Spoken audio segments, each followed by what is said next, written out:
We do not inherit the earth from our ancestors, we borrowed it from our children. These wise words, credited to the great leader of the Native American tribe, Chief Seattle, have echoed through time. Almost 200 years later, the message rings clearer than before as we begin to feel the effects of the damage and action of the generations before us. Everything we do to the earth now will impact its use by the future generations. We have always depended on the earth for food and water, for shelter, and for recreation. But our practices have not always been the wisest, impacting negatively on the earth over the years and forcing us to use more and more of the limited resources with little to no regard for the consequences. In recent years, these actions have manifested themselves with devastating effects, presenting humanity with the monumental challenge of global warming and climate change. We can see the evidence around us that climate change is happening. We have, and I'm sure that many of us have heard of terms used such as greenhouse gases. And those are the gases that you find in the atmosphere, and they have always been there, such as carbon dioxide and others. But over time, with industrialization, the concentration of those gases like carbon dioxide, the concentration has increased significantly. So we do need some heat on the earth in terms of being able to live, being able to survive. But when you have the heat becoming overbearing and to the point where it is not able to escape back to space because of that thick blanket of greenhouse gases, and the earth becomes warmer and warmer, and we speak of global warming. And global warming, of course, leads to climate change. Interestingly, St. Lucia, in terms of what we contribute to those greenhouse gas emissions, our figure is very low, but we are impacted significantly by climate change.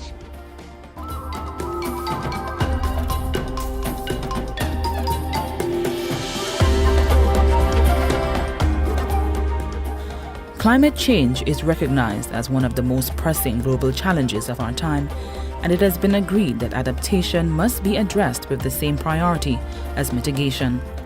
Adaptation has been defined as an adjustment that humans can make in the ecological, social, or economic system or policy processes to help prepare for or respond to the actual or expected adverse impacts of climate change.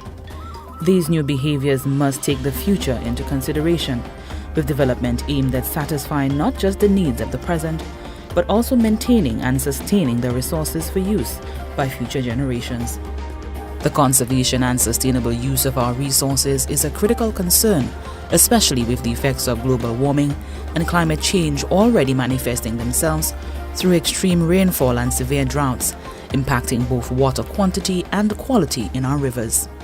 2016 was the hottest year on record for our planet Earth, the hottest year on record. And in fact, 16 out of the 17 hottest or warmest years have occurred or happened from 2001. So it's a serious problem.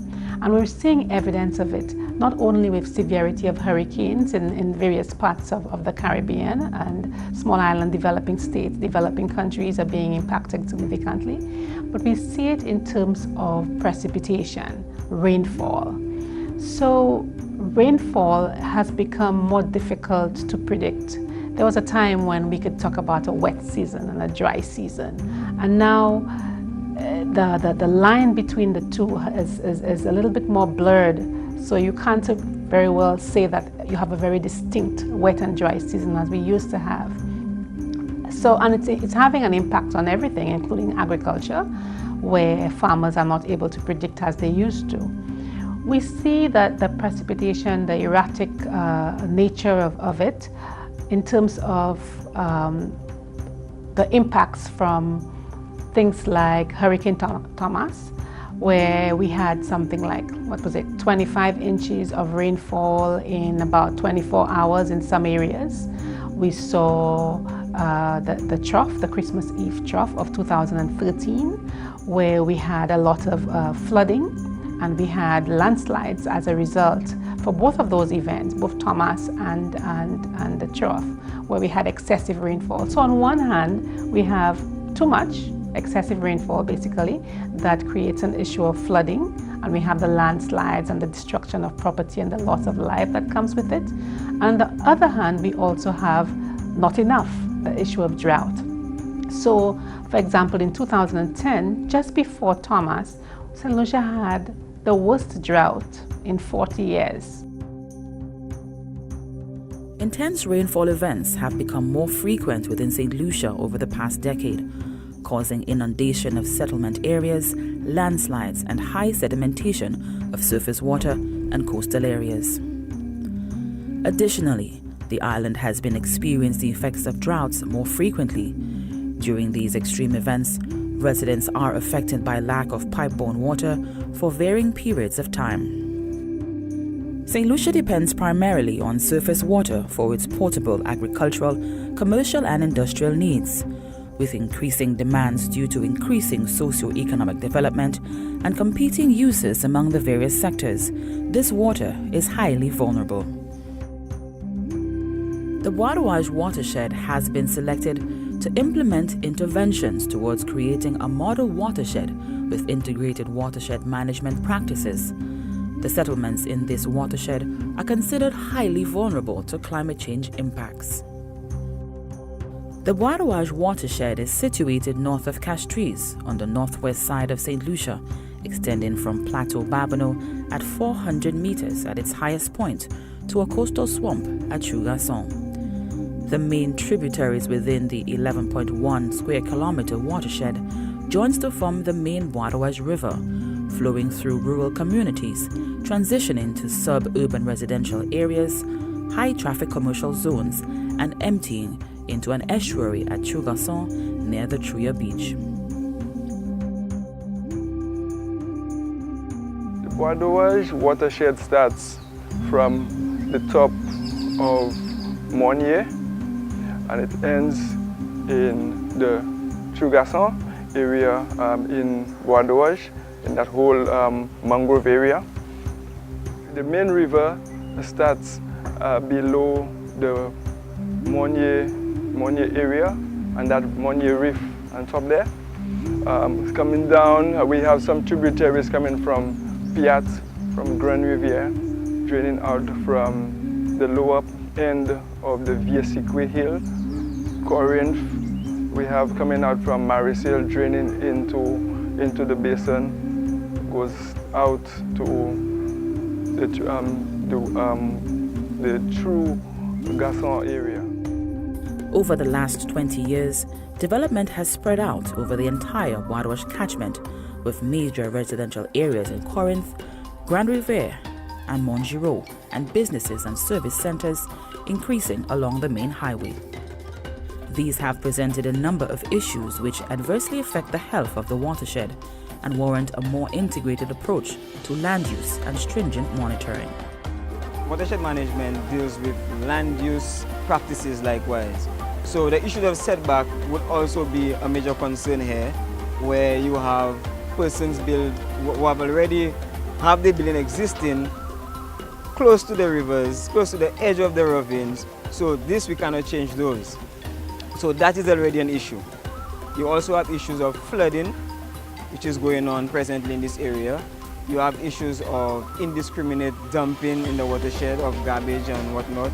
You have another issue of backfilling, which creates another impact on other properties, because if you raise your property higher than another person's property, when it floods, that impact would actually go on to somebody else's land because you're higher than the person.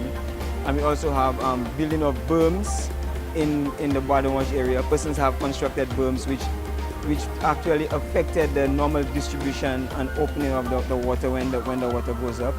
You have practices of animal husbandry happening here, where you have persons with rearing of pigs. So they have a myriad of issues in terms of what happens in this current watershed in the Watershed current area.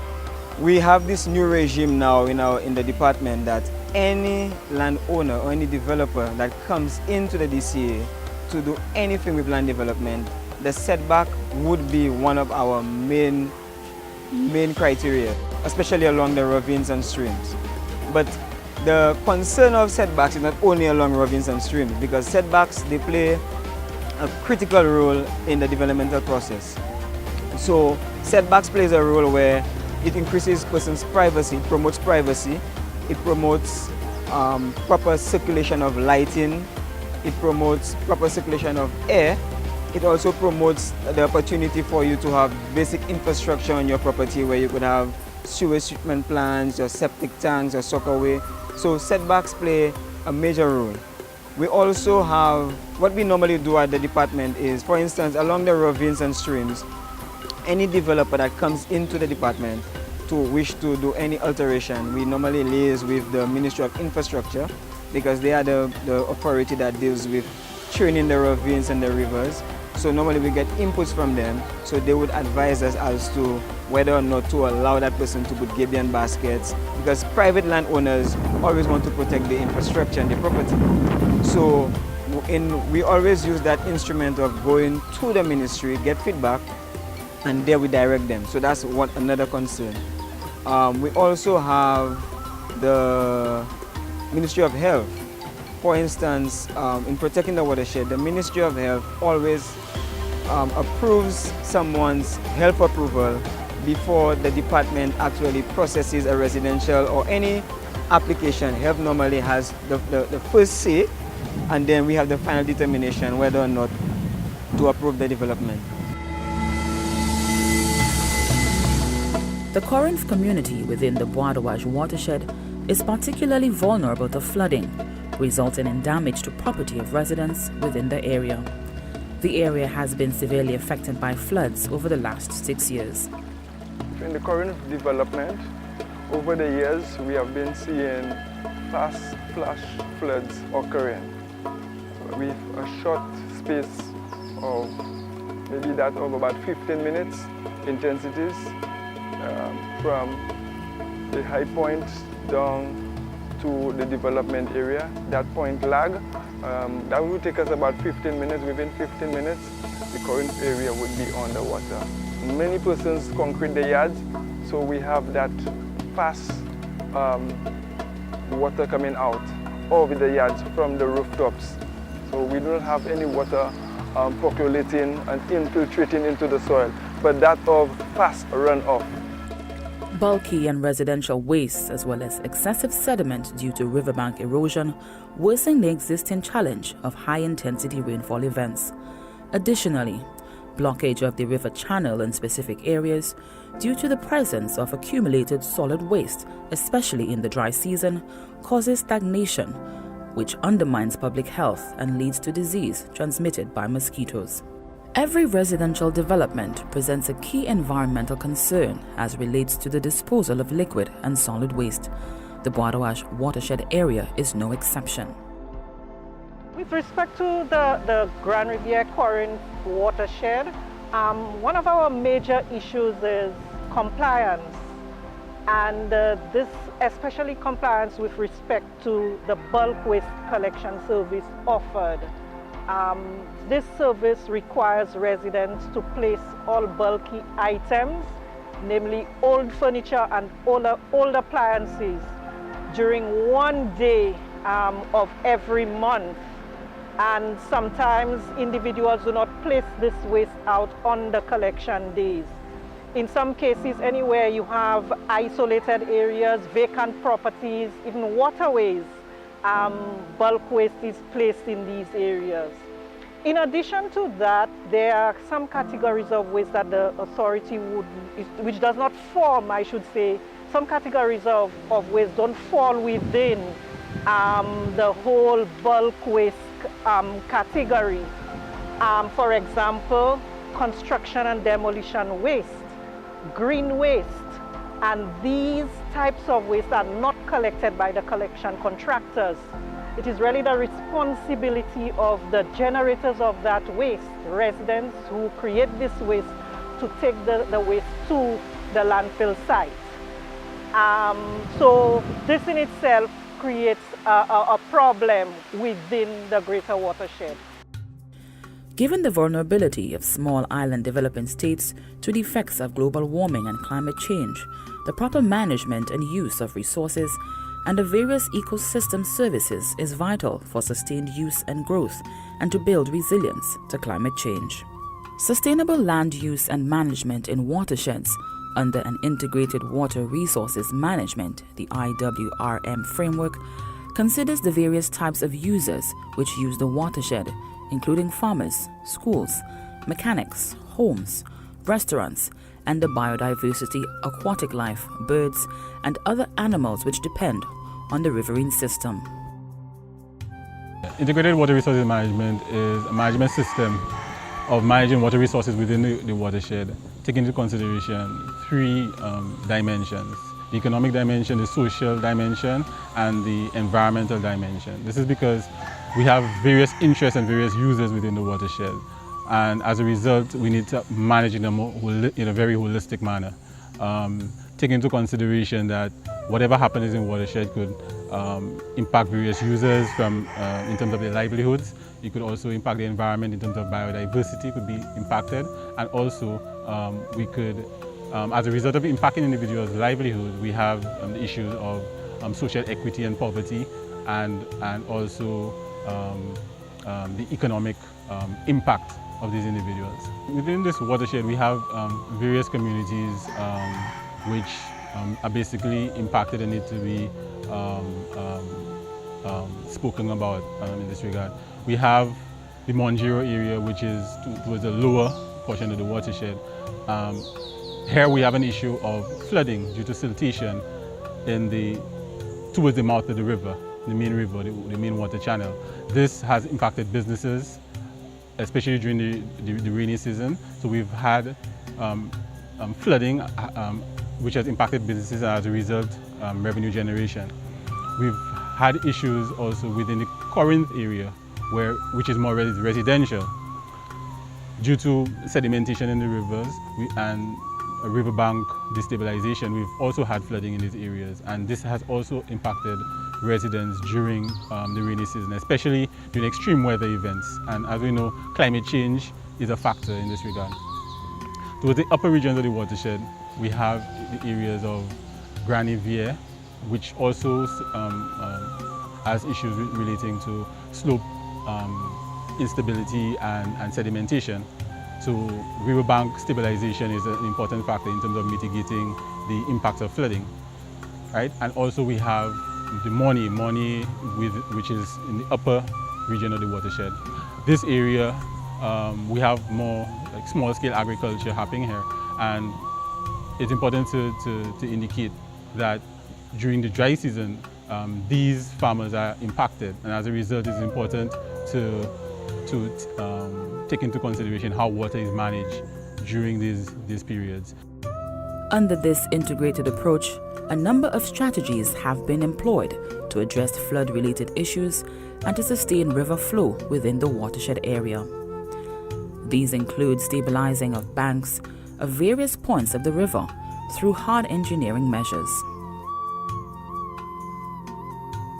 What we observed that there was erosion over the years of the riverbank, and that is the shoulder of our road network along this Corinth road.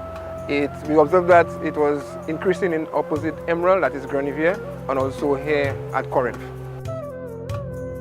The works entail retaining the riverbank, and as such what we are doing is constructing a gabion wall at both of these locations, and this is what is going to retain the riverbank and at the same time ensure that the road is not undermined. With climate change, what you have is intense rainfall, that is an increased flow. Sometimes you may not have as much rainfall, but the intensity of the rainfall is what causes scouring and erosion. Now, in this particular area here, if this does erode, what you have is that a section of the road may collapse with flash flooding. And with the collapse of this road, what you'll have is the Corinth residents and the Grand Riviere residents who use this road daily will not be able to commute. We may lose one of the lanes. We may have to stop traffic, divert traffic, and with this, we have observed this causes great economic loss. So we decided that it was best to be proactive instead of allowing for the disaster to happen and then being reactive to it. The works also include the protection of recreational areas within the watershed area. The scope of these works, this contract, involves the construction of reinforced concrete block drains. And there are 3 drains which converge into one main drain a couple hundred meters from here. And so we're constructing the drains which take the water flow from, in particular, the roadway and carries it on across in this westerly direction, and then it takes a northerly turn heading towards to the river, which is effectively what you may call the Watershed River. The main problem the residents, as far as I'm aware, have faced is the issue of flooding flooding when not much rain falls. And so that would certainly bring a measure of relief. At other points of the river, a more ecological approach is taken, making allowance for the restoration of the area's biodiversity and varied role that plants play within the rivering system. That forest on the riverbank performs multiple roles. One of the main roles that it performs is the protection of the bank against the erosion or the erosive nature of water. So as the river is flowing, it would tend to erode any loose soils. So the roots of that forest, of that tree line, that strip of trees on the side of the bank, mainly keeps your soil stable and prevents it from being eroded, especially during periods of high rainfall and so on. But you also have, it plays also an important role in thermal regulation, where you find, because of the fact that you have a canopy created by that forest, it shadows or shades the water and thus keeping the temperature low, reducing evapotranspiration or reducing water loss through evapotranspiration. As part of the project, though we know that it is going to be very difficult to actually, we are not looking at impacting water quality per se, but we're looking at building resilience on the bank so that we can reduce on the amount of soil that is lost and reduce on the impacts of high rainfall events and so on. In this stretch of river, we're going to be dedicating our efforts mainly to the planting of trees. Because of the fact that this is a commercial and an urban area, we're going to focus on mainly trees of economic value and trees that are fruit-bearing. Because of the fact that we have learned as a department that when you interact with the landowners and so on, that they have a preference towards trees that they can see an immediate or they can see a direct benefit from. So beyond the ecosystem services, we are going to be planting trees like mango, for example, coconuts, trees like cocoa, trees like a variety of tree crops. A key element necessary for the success of the project is a public education and awareness outreach to engage community members, private sector investors, and other stakeholders to restore and rehabilitate the Watershed watershed in a manner which is sustainable and considers the needs of all stakeholders. Some of the strategies seek to generate discussion and awareness among students on the issues related to a healthy watershed, to enable buy-in to the concept of resilience and development which considers the future. If you look at this area we're in, it's really flood prone. If you look at the water, it barely moves. It's practically stagnant. Just think of your litter and your regular waste, your bulk waste just come in there. It just gets stuck. And of course it will take up the space within the waterway, so the water could barely flow. And just think of a heavy rainfall event and what could happen. Water would just be all over the community here, so we would experience flooding. Excellent. So just think of every bit of litter that you dispose of badly. Think of your bulk waste if it is not disposed of properly and it ends up here. What could happen to a community here? It is often said that everything that happens on land ends up in the sea. So we heard about pollution in terms of our garbage disposal. But when it comes to waste from a source like a pig farm, or chemicals such as oil, or maybe even chemicals they may use in terms of processing of whatever it is they might be using, all of this ends up in the water. It then gets into the sea because all fresh water, like a river, it would end up going to the sea. So this connection, and obviously all these chemicals can affect the fish, it can affect the plants. If our coral reef is affected, our tourism dollar is also affected because people come here to go snorkeling. So everything has a connection. The ecosystem is dependent on us because every animal, every plant within each ecosystem, they depend on each other. And any impact, any environmental impact, any chemicals, anything that causes or threatens plants and animals, obviously will affect the livelihoods of people who depend on it. I learned that first that we shouldn't litter, and we should use renewable resources to help our country more, because we putting our own lives at risk and our country at risk because of global warming and the effects that can cause on our country. We shouldn't litter because we're living in a country, a Caribbean country, a small Caribbean country surrounded by water, and when we pollute the water and other areas, we're known for let's say coral reefs and so like tour guiding and stuff that can affect us big time. So we need to take it into consideration. So no littering. It is equally important that the stakeholders within the area understand the approach taken to ensure climate change resilience and the roles that they will each play in achieving it.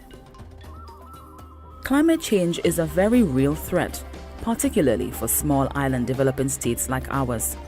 Although we contribute a negligible amount of greenhouse gases to the environment, countries like ours are the most at risk from the effects of global warming, climate change, and rising sea levels.